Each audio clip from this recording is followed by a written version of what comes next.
Лидерот на ВМРО-ДПМН Христијан Мицковски на 5 февруари побара двојни избори, односно заедно со локалните во октомври, паралелно да се одржат и предвремени парламентарни избори. Час поскоро треба да се одржат предвремени парламентарни, бидејќи ова нестабилно, мало тенко владено мнозинство покажа дека Македонија е хибриден режим, дека Македонија е заглавена во корупција и на 111-тото место.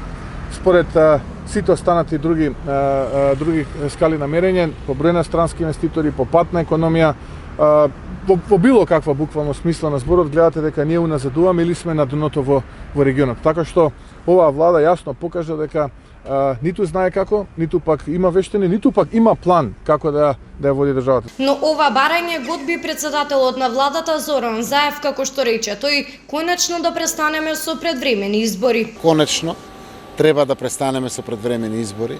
Предвремените избори ги стопираат ваквите производствени капацитети, севкупната македонска економија.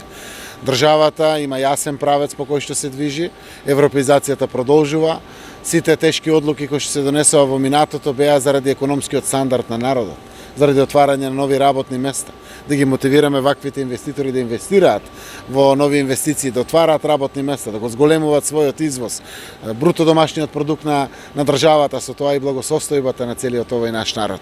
Секое предвремено истрачување на избори значи кочење на ваквите процеси.